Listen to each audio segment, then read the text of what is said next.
आज मैं आंखों देखी बात बताऊंगी।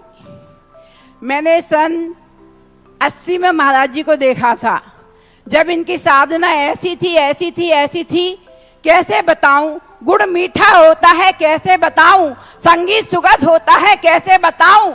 सुधा सागर महाराज जी अपने आप में अनूठे हैं, इसे बातों बातों में कैसे बताऊं, इसे बातों बातों में कैसे बताऊं। लेकिन आज बताऊंगी, 10 दिन की कसर आज निकालूंगी। 10 दिन से मैं चुप थी, आज मैं बताने चाह रही हूं कि जब 80 में थे ऐसी साधना थी और पता नहीं कैसी थी, अब वो बाद में बताऊंगी, मुनि वाली बता दे रही हूं।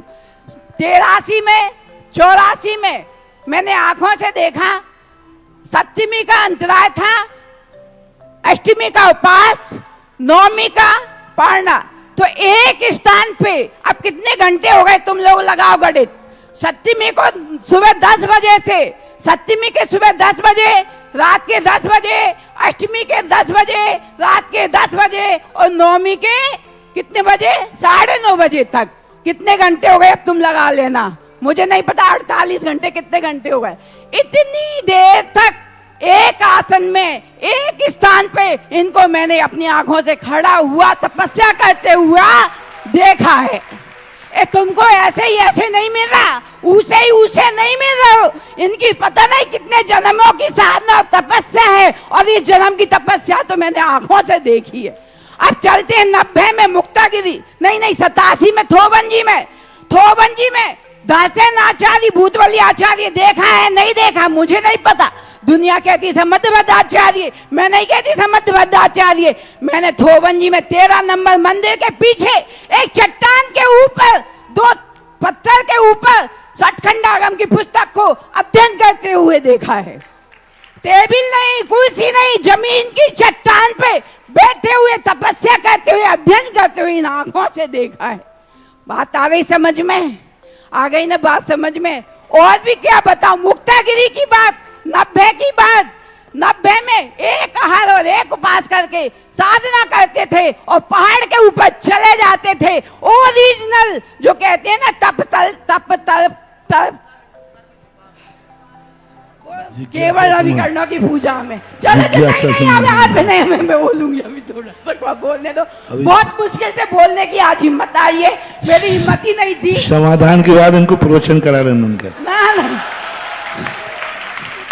अब मैं कहा थी 90 में मुक्तागिरी में एक आहार एक उपास। और मुक्तागिरी जिसने ना देखी हो तो जाके देख के आना, ऐसा घना जंगल, उसमें बैठ के ध्यान करते थे। यानी आज आहार किया, इरियापत की, उसके बाद में ऊपर चले जाते, दूसरे दिन रहते, फिर तीसरे दिन आते। कभी कभी ऊपर जाती तो वही खड्डासन और पद्मासन में देखा। और आचार्य श्री के संग में रहे जब तक गूंगे थे, मुंह ही नहीं बोलते थे, गूंगे थे, अपनी साधना में तपस्या में लीन रहते थे। और कोई आता था बोलता था पंडित विद्वान तो कह देते थे बड़े भक्त महाराज जी से बोलो। आज तक 87 में 85 में जब हाजी में चतुर्मास हुआ था, उस टाइम 9 महीने का मौन था। 9 महीने के मौन के बाद आचार्य श्री ने कहा प्रवचन करो। गले से आवाज नहीं निकल रही थी और प्रवचन करा। गुरु आज्ञा के इतने अनन्य भक्त आप लोग सब आंखों से देख रहे हैं ना। अब मैं कुछ नहीं बोलना चाह रही, बोलूंगी अभी जिज्ञासा। अबे तो बहुत बोलना है। थोबंजी में हरे नीले पैर पड़ गए थे, तो जिज्ञासा समाधान है। एक सेकंड, मेरा गुणानुवाद भी है, जिज्ञासा समाधान भी है। अच्छे से बोलूं, जल्दी ना बोलूं।